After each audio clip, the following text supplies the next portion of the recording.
Assalamu alaikum wa rahmatullahi wa barakatuh. Thank you for tuning in to a third in a series on a very, very important topic.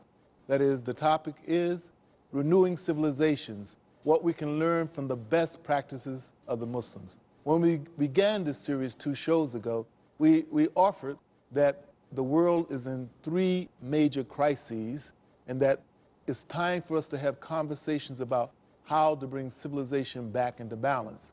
And the 3 crises we talked about were economic, environmental, and ethical crises. Economic, environmental, and ethical crises. From there, we took 2 concepts and tried to help you understand why we feel that the Muslim best practice in this area might be useful for us as we think in the Muslim situation and non-Muslim situations about how to right this boat that seems like it's capsized. And so what we did is looked at the Mecca model, that is the place where Prophet Muhammad, peace and blessings, was born, and the situation that he came into, which was a polytheistic situation, that is they worshiped many gods, which was a patriarchal situation where males abused their authority so much that they killed their girl babies, which was a situation of patronage where might made right. Might made right. And so this is the situation that he found himself in.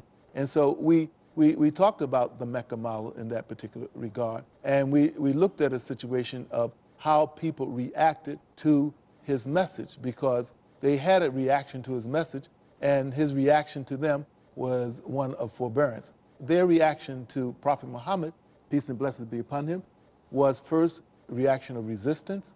They didn't want to hear it. They didn't want to hear that there's no God but God. They didn't want to hear that people were equal. They didn't want to hear about the major sin of burying girl babies alive. They just didn't want to hear it from him. Therefore, they ridiculed him. They called him crazy, Majnun. They called him a poet. Therefore, he made it up, and he was just doing this to entertain people, and he was trying to fool people. And they were so enraged at him, they were so angry at him, that they in fact plotted to kill him. And this took us up until the time of his migration from Mecca to Medina. In the Medina situation, we find an entirely different situation. And this is a major turning point for the history of Islam when we look at it from a historical perspective.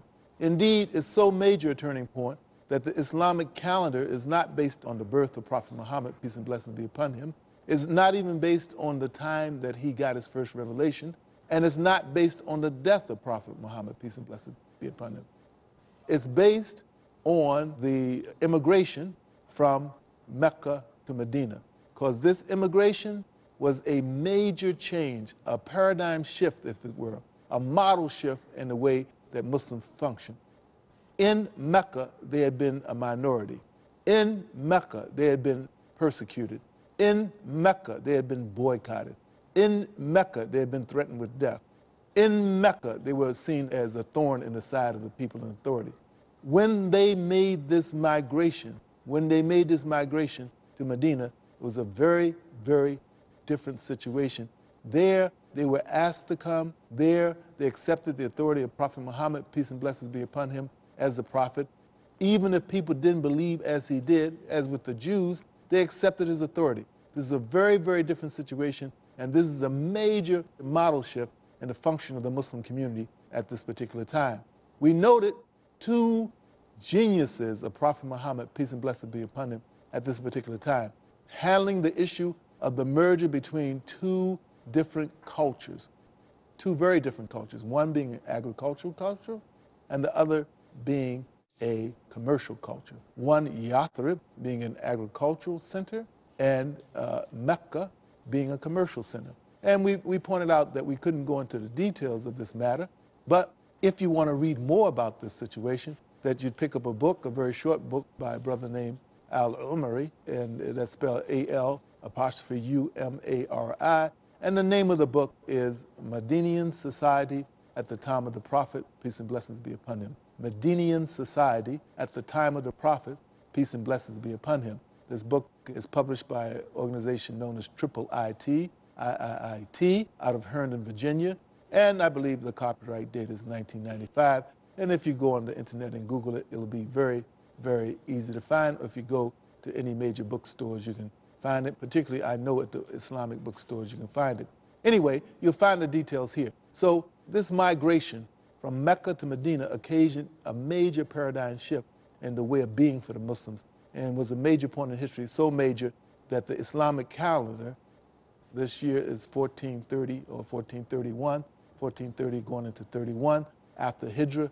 That's the way we date our calendar. So it's a major shift. And we see the genius of Prophet Muhammad, peace and blessings be upon him, because he constructed this system whereby, given the differences in culture, given the differences that the companions of Prophet Muhammad who made migration with him, and the Ansar, the helpers of Prophet Muhammad, who invited him there, who took Shahada and took Bay'ah, made allegiance to him, knew that there was a potential clash, so he created this system of brotherhood, this system that was above a system of brotherhood. It's a temporary system, but it effected a merger. We made the example of the merger between AOL and Time Warner a few years back, where the merger didn't work out so well, because when you have these mergers, usually when you have these corporate mergers, you're merging two different corporate cultures. And so you had two different cities, one agriculture, one commercial. They're far apart from one another.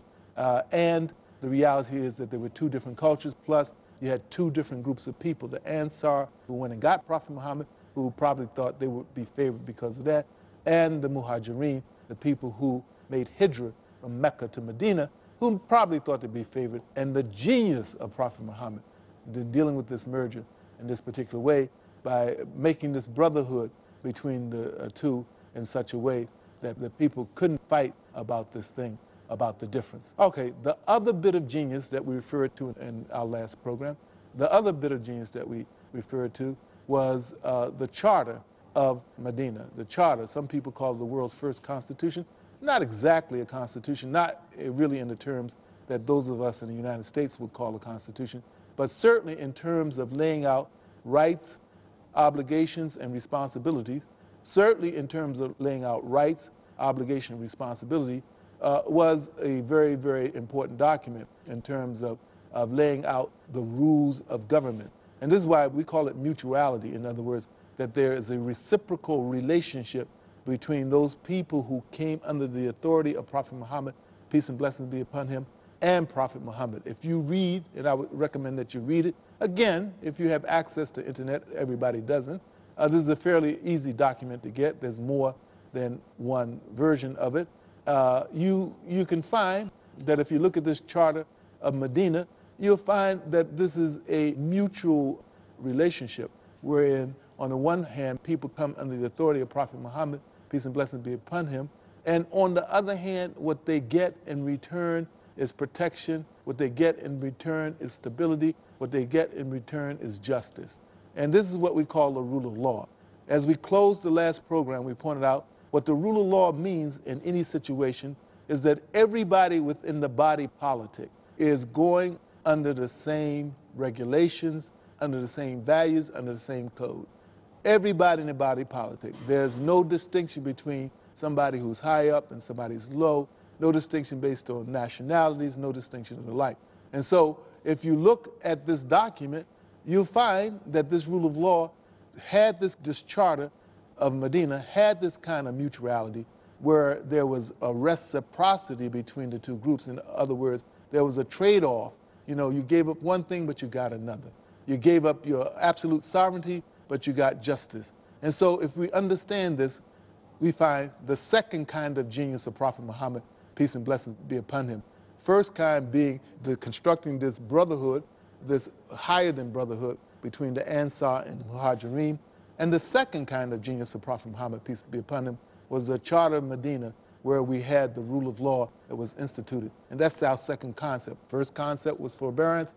The second concept was the rule of law. You can't have a good civilization without the two. Thank you. We hope to continue this conversation after the break. Assalamu alaikum wa rahmatullahi wa barakatuh. Welcome back to our conversation about renewing civilization, what we can learn from Muslims' best practices. Thus far, we've talked about two.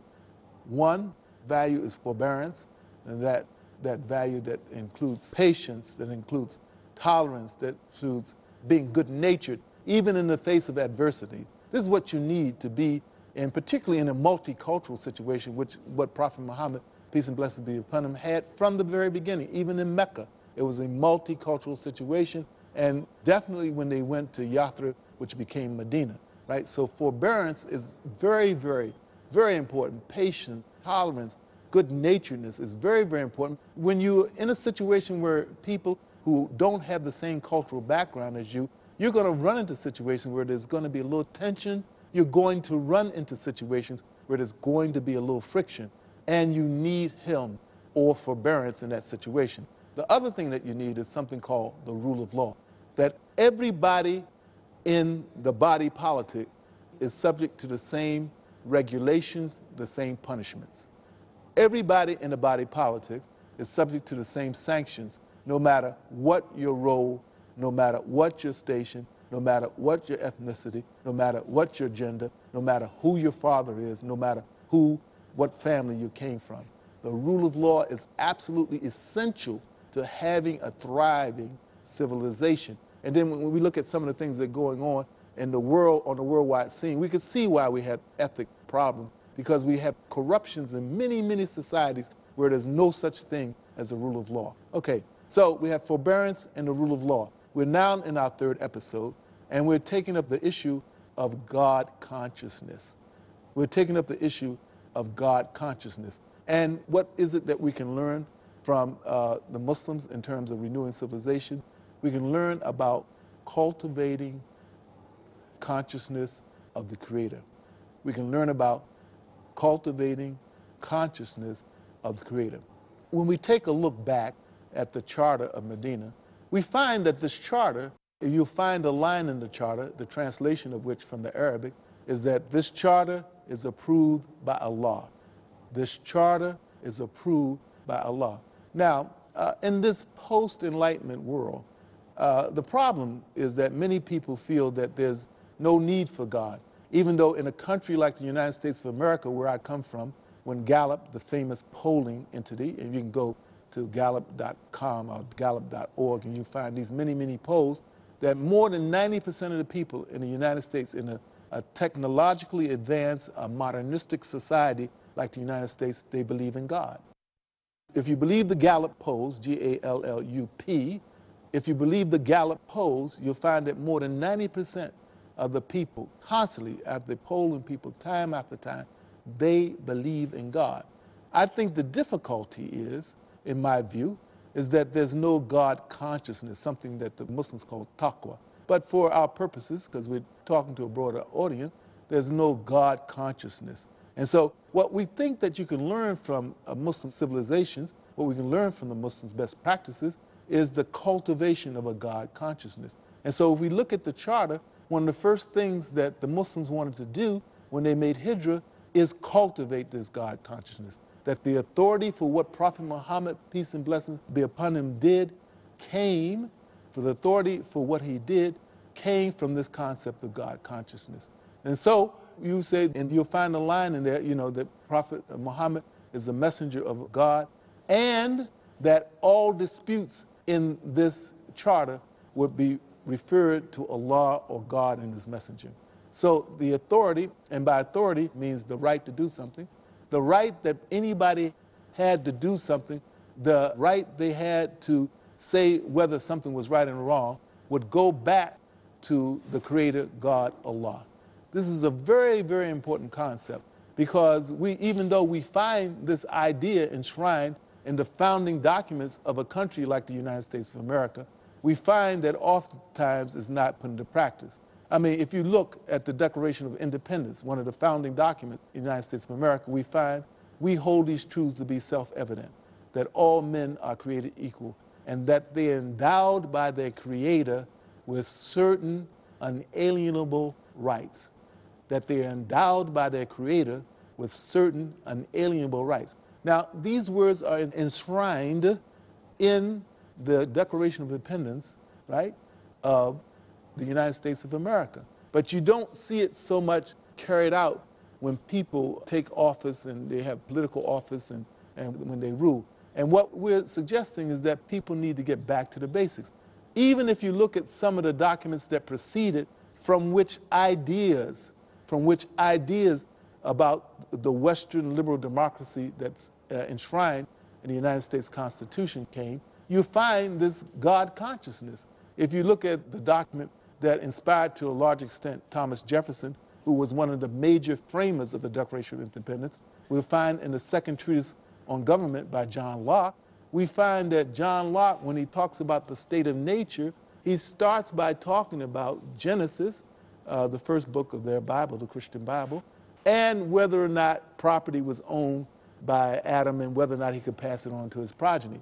My point is, even back then in the 17th century, people had a God consciousness even though they were moving through the Enlightenment period, a period that ultimately ended up with separating authority from the Creator. Ultimately ended up separating authority from the Creator. So even though, as I said before, these ideas are enshrined in the Constitution of the United States of America, the reality is, and even though when you ask people do they believe in God, it doesn't seem to impact their relationship with God very much when they carry out a public office, when they carry out rules and regulation.